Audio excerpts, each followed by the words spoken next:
السلام الله عليكم ورحمة الله وبركاته. كلنتي وعنا ونكسن داود ميل والبعد جوجا قضبضاء وركنكم مغلي دونتانا وحاكم إذا حالده قدام بيدالك إثيوبيا قولها ووين TPLF قادي دولة فدرالكو أبابلكي كبضنا عيدنكا كوسي دابوليس جيد هوري دقالكو كسعودان ومقالة كومبولجا حالده قدام بيدالك ديستيق عنتا كسوركي حوغة TPLF hase yeeshee dawladda federaalka ayaa caawa waxaad moodaa inay guryaha ka soo baxday ayadoo gabi ahaanba dhammaantood ay dagaalka u diyaar garoobeen ama jidda hore dagaalka ay galeen dalka Itoobiya caawa xaaladiisu aad bay u cakiran tahay iyadoo saraakiisha ciidanka gabi ahaanba loo daabulay jidda dagaalku ka socdo magaalada Addis Ababa xaaladeeda aad looga dayrinayo ayadoo halkaasi shaki weyn uu soo kala dhacay saraakiisha ciidanka hase yeeshee xukuumadda ayaa caawa abaabulkii ugu dambeeyay wada ama guul darro qodobadaas oo faahfaahsan ayaan warkeena ku eegi doonaa caawa gabi ahaantiiba haddaynu u gudagalno warkeeni oo faahfaahsan magaalada Dessi ee caasimadda gobolka Wollo sad wada ogeydeenba galabta waa kii ay qabsadeen xoogaga TPLF hase yeeshee TPLF ayaa waxay uga huleeshay dhanka ay magaalada Komboljo ayadoo halkaasi dagaal xoogan ay kula gashay xoogaga axmarada caawa ilaa siqdi dagaal xoogan ayaa waxa uu ka socdaa dhulka u dhaxeeya deegaanada u dhaxaysa magaalada Kombolja iyo magaalada Dessi ayadoo halkaas maleeshiyaadka axmarada sida kooxdan Fano la baxday ay dagaal xoogan halka kula jiraan TPLF xoogaga Fano ayaa caawa hubka noocyadiisa kala duwan ee militariga ay ka xoogeen waxay dagaal xoogan kula galeen xoogaga TPLF ayaa caawa aad hakad u gashay ayadoo markii hore rajaynaysay inay gobolada kale u sii talowdo ciidamadan cararka ee militariga qaxayana ay dabada ka sii riixdo hase yeeshee maleeshiyaadka sida mutadawacnimada ugu istaagay in ay difaacaan gobolka axmarada ayay TPLF caawa dhayalsan weyday dagaalkii ugu cuslaana uu ku dhexmaray halkaasi maleeshiyaadka axmarada oo waxaa la arkay halka hubka madaafiicda dhulka lagu rakibo halkaasi ka ridaya oo deegaanada ay ku sugan TPLF ama degmooyinka iyo goobaha hubka u yaala ku garaacaya sidoo kale dawladda federaalka Itoobiya ayaa caawa diyaaradii oo dhan waxay ku weerartay magaalada Dessi ee caasimadda gobolka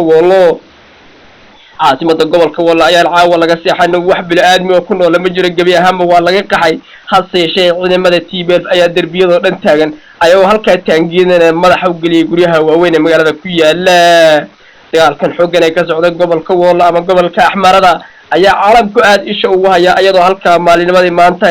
uu dagaalkii abid ugu khanaana ku dhexmaray maleeshiyaadka axmarada iyo militariga garab ka siinaya hase yeeshee militariga dalka Itoobiya ayaa markii dambe gabi ahaanba iskaga huleelay dhulkaasi asagoo u jahaysay xagga iyo gobolka axmarada caasimadiisa Baxardaar iyo wadooyinka waaweyn ee ka yimid magaalada Addis Ababa iyo gobolka Canfarta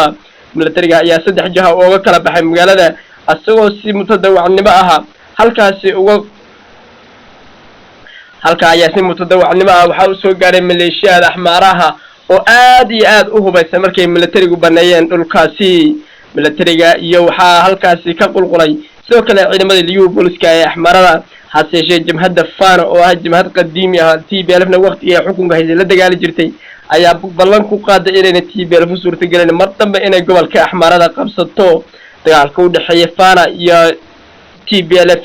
ayaa aan la garanayn qolada ay guusha u raaci doonto hase yeeshee khubarada dagaalka u dhuundalay ayaa sheegaya maadaama ay TPLF gabi ahaanba cagta soo marisay militariga dalka Itoobiya iyo awoodda ciidanka ee dalka Itoobiya ay gabi ahaanba jabisay inay jabhadan Fano u sii suurtagelin ama ayna awoodin inay dagaal ka sii wado TPLFna ay dagaal la gasho TPLF iyo jabhadan Fano ayaa aad isu yaqaan ayagoo waqtigii jabhadda ahayd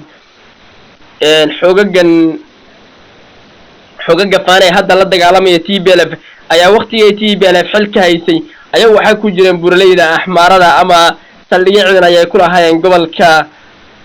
dhulka Eritreanka ayuu halkaas deganaa halkaana ka soo duuli jiray hase yeeshee TPLF ayaa go'aan waxay ku gaadhay ama shaacisay in ay xukuumadda Dr. Abiy Ahmed ridi doonto kadibna dalka Itoobiya u jahaysan doono meesha uu salka saari doono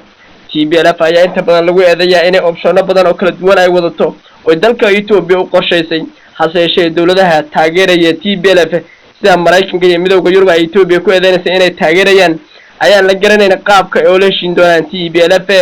dawladda Dr. Abiy Ahmed ayaa caawa dagaalkii ugu cuslaa cid iyo dhul ah qaadaysa ayadoo ciidamadan sii qulqulaya ee kasii huleelaya goobaha dagaalada dib loo soo celinaya ciidamadii gobolada kale ku sugnaana gebi ahaanba lasoo daabulayo oo laleeyahay jiida hore dagaalka gala waxaa caawa iska hor yimid ciidamadii xagga laga keenay iyo ciidamadii kasii qulqulayay dagaalka ayuu halkaa layskaga horkeeno gebi ahaanba lasoo taxaabayo diyaaradaha aadka u dagaalama sida diyaaradaha miiga iyo kuwa droniska ayaa caawa magaalada gebi ahaanba dabqaba siiyey magaalada Dessie ayaa caawa aad u gubanaysa ayadoo la sheegay meel kasta oo TPLF lagu tuumay ama ay joogeen ay diyaaradu iska garaacayaan diyaaradaha ayaa la soo sheegay sida roobka inay madaxfiiqda u garaacayaan magaaladan ayaa caawa qax weyn ka jira ayadoo TPLF-na halkaasi ku sugan tahay sidoo kale dawladda Dr. Abiy Ahmed ayaa loogu baaqay inay xabadda joojiso TPLF-na ay u sheegto in miiska wada hadal ka yimaadaan maadaama wadanku xaaladii ugu adkeed uu marayo waqti kastana wadanku uu geli karo xaalad qasan oo meel laga qabta lahayn Dr. Abiy Ahmed ayaa beesha caalamka ugu baaqday inuu xabadda joojiyo ciidankan hadda uu abaabulayana uu joojiyo oo TPLF uu sheegay halkooda inay ku hakadaan miiska wada hadalkana la isku yimaado dalka Itoobiya xaaladdiisa lama saadaalin karo waqti kasta warbaahinta madaxa banaan ayaa sheegaysa caawa saraakiisha ciidanka waqti ay xiriir la sameeyaan inay wax telefoon ka qabto waayeen ayadoo la sheegay in ay saraakiisha ciidanku caawa shaki weyn soo kala dhaxgalay dawladda federaalkuna caawa ay mugdi weyn ku jirto dawladda federaalka xaalkeeda ayaa caawa aad u qasan ayadoo la soo sheegay inuu ra'iisul wasaaruhu amar ku bixiyay saraakiisha ciidanka ugu sarreysa inay jiida hore tagaan warbaahintana loo sheegay in ayna ka hadli karin waqtigan la joogo xaaladda dalka Itoobiya sidoo kale wasaaradda gaashaandhigga ayaa caawa maray page-keeda waxay soo dhigtay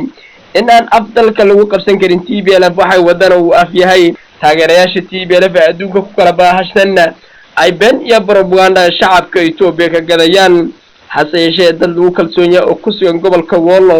ayaa waxay sheegeen in ay arkeen ciidamada federaalka oo iskaga soo qulqulaya dhulka dagaaladu ka socon u rajaysan dhanka ayaa caasimadda dalka Itoobiya ayaa xaalkiisa waqti kasta isbedeli kara soo kale caalamka ayaa isha aad u haya caawa warbaahinta dalka Itoobiya lagama seexan ayadoo la sheegayo inay TPLF awood ugu badnayd soo saaraysa dhanka iyo caasimadda sidoo kale gobolka Axmarada maamulkiisa cusub ee hadda waqti dhaweytun la yagleelay ayaa aan la garanaynin meel uu wax ku wada ayada dawladda federaalka oo shaki weyn soo kala dhaxgalay shirkii madaxda federaalka ee dawlad goboleedyada u socday ayaa wax natiijo shacabku ay ku kalsoonaadaan ka soo bixin ayadoo lagu sheegay in shacabka la abaabulo TPLF-na lala dagaalamo TPLF ayaa iyadu ku gorgortamaysa inay dawladda Dr. Abiy Ahmed ay khadka ka baxdo dawlad loo dhan yahay dalka Itoobiya ay timaado sidaasna ay TPLF ka mid noqoto dawladda loo dhisay dalka Itoobiya dalka Itoobiya ayaa dagaal bishii November ee sanadkii hore wuxuu ku qaaday waqooyiga dalka Itoobiya halkaas ay ka tirneen xoogagga TPLF ee hadda loo maaran leeyahay dagaalka ay ka wadaan waqooyiga dalka Itoobiya Dr. Abiy Ahmed ayaa rajeynayay inuu kooxdan si dhib yar ku soo afjari doono dalka Itoobiyana uu yaraan 10 sano si xukumi karo hase yeeshee hadda waxaad moodaa xaalku inuu Dr. Abiy Ahmed ku adag yahay meel aan ka daba qabad lahayn uu marayo tan iyo kulanti dambe wacan salaamu alaykum wa rahmatullahi wa barakatuh